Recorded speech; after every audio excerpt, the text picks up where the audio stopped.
Hey friends, welcome back to my channel, guys. So today's video is one that clearly by the title, as you can see, I was contemplating on if I should even speak about it, or how long should I wait to speak about it. But because everyone has been in my DMs on Instagram asking me, you know, when are we gonna hear it? If I was gonna wait as long as I did to tell Kaylee's labor and delivery, I just was like, you know what, let me just get it out of the way and let's just share the story, because I know that it's something that really, when I fully came to terms as to what happened, it's something that really gave me so much power, and I guess it just uplifted me.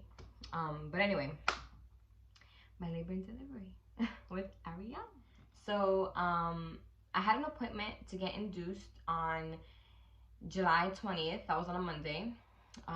Because I'm 4'11", my OB, she was really afraid that Ariella was gonna be too big for me to be able to push her out. And my OBs, that whole organization, I guess you can call it, it's a whole bunch of different doctors. If they can avoid a C-section, they would. So that's what they were trying to avoid. They were trying to avoid a C-section because my husband was a 10-pound baby, and they were kind of scared that I was gonna, that she was gonna be leaning towards that route.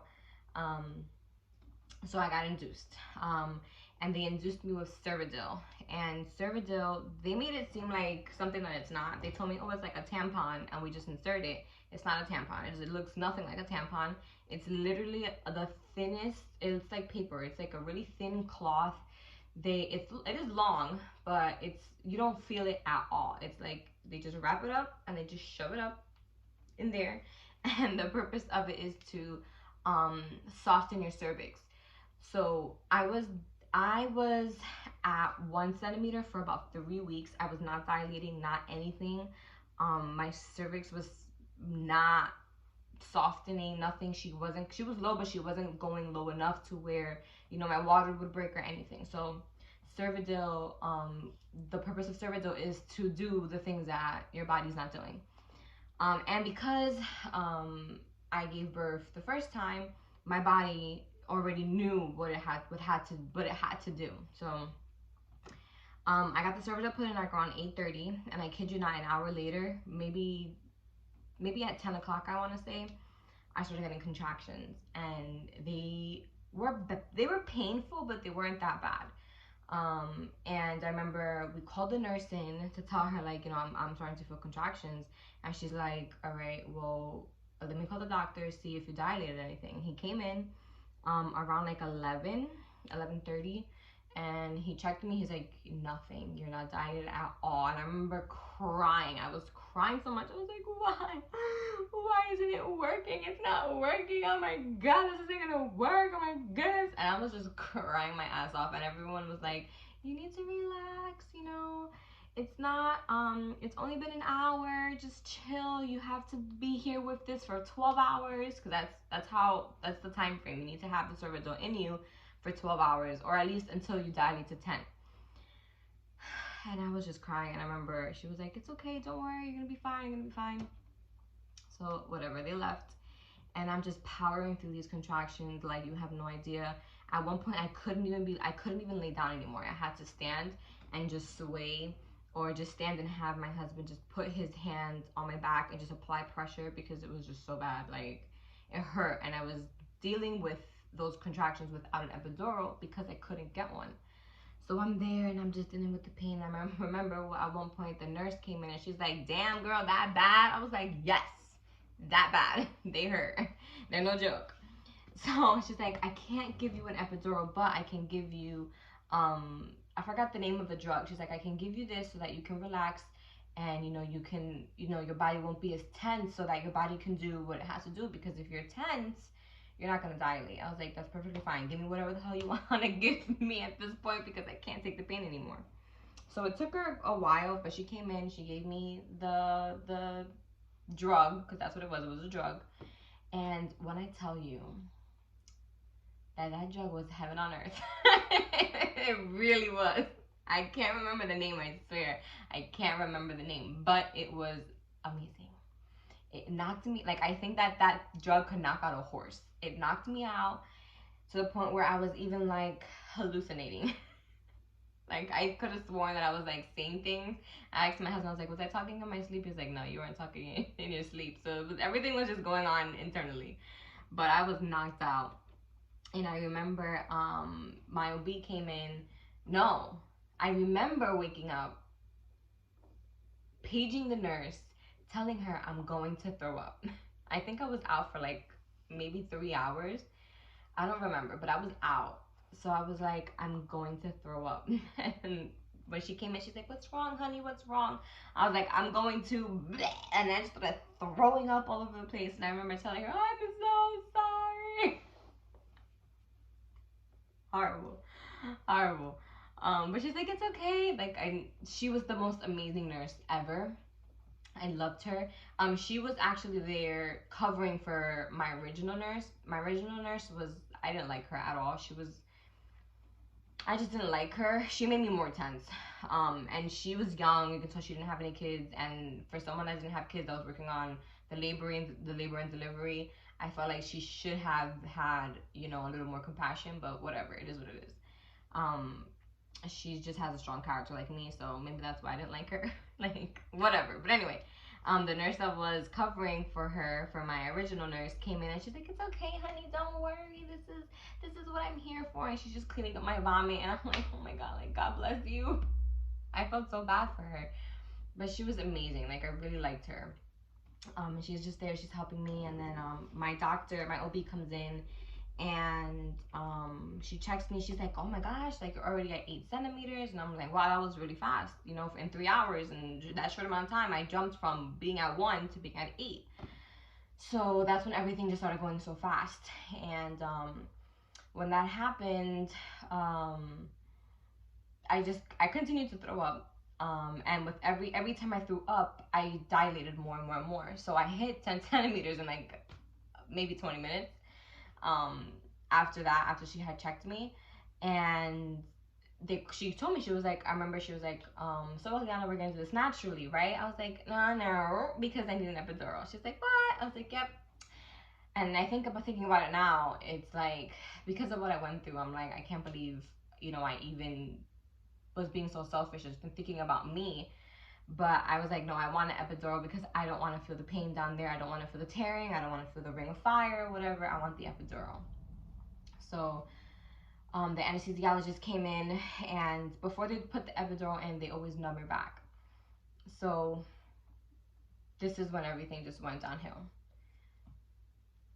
So the anesthesiologist came in, he numbed my back. He did everything. He was really, really, I'm telling you, God really had his hand there at that moment. He placed everyone that needed to be there. I remember he came in actually singing worship music, which was amazing.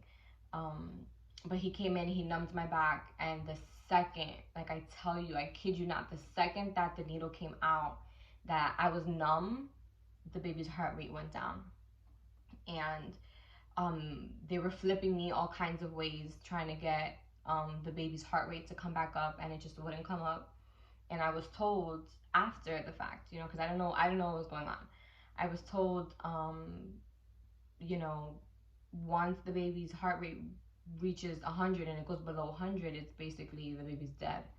And her heart rate was at 60. So at that point, you know, my husband was even like, I saw it in his face, he was like starting to panic.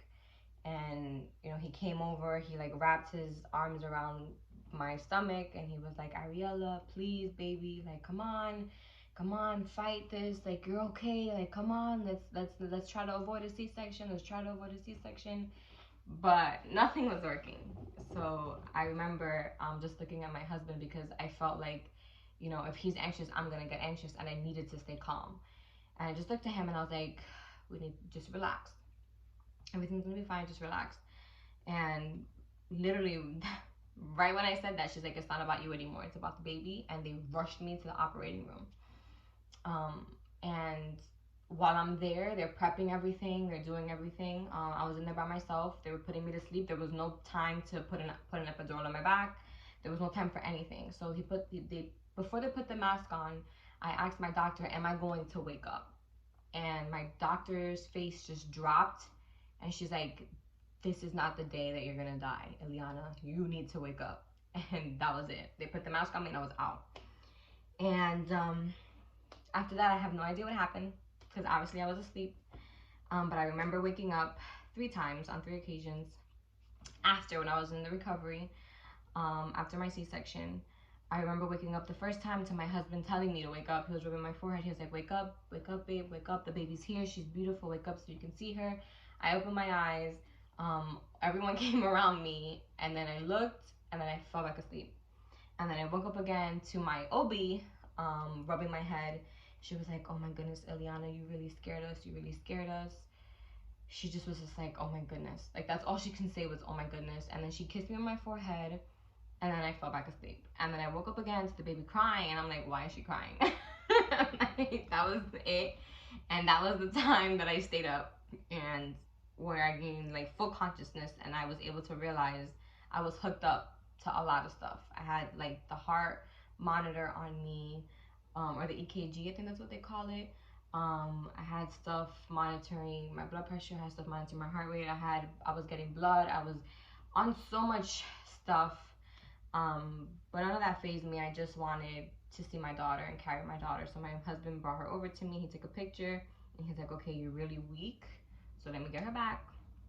I gave the baby back to him, and yeah, that's basically the labor and delivery. And I didn't know what happened until I had my appointment to see my OB to have a checkup. And she basically told me, you know, you're a fighter. She was like, you're a fighter. And this was proof that if you can make it through this, you can make it through absolutely anything in life. My daughter was born not breathing. They had to resuscitate her for 2 minutes, which is a very long time. But she made it, obviously, clearly. I lost a lot of blood. My heart rate gave out. I basically, you know, but God is good. His hand was upon us. And I tell my husband, like, we gave her the perfect name, Ariella, because it means Lion of God. And her strength, her boldness, her bravery, her fight that day was real, because she literally came into this world fighting for her life. And I'm so glad that God is who he is, and that his hand was upon us, and that his mercy and grace is, I'm just so glad. Like, I'm thankful. But I didn't know what happened, and that was causing me to kind of fall into a little bit of a depression, because I'm the type of person that I need to know, and I didn't know what happened, you know, while I was gone, while I was down. And the fact that I do know that my doctor told me was just a weight that was lifted off my shoulders, and I'm able to look at life so differently. So this is our last baby. This is our last baby. I'm pretty God, this is our last baby. But yeah, it was rough. So far, I feel like if I thought Kaylee's labor and delivery was rough, no, this one was the icing on the cake. This one was crazy. But like I said, I'm just grateful for God. I'm grateful that we're here. I'm grateful that we're healthy. I'm grateful that baby girl's healthy. And yeah, so crazy, right? But I hope that this video did not traumatize anybody. Us women, we are freaking strong. What we go through to bring life in this world is ridiculous. But know that your body was made for this. And something that my doctor always tells me is be grateful for your body, because it didn't fail you. What us mothers kick ass. So I hope you guys enjoyed this video. Don't forget to like, don't forget to comment, and I'll see you in my next one. Bye.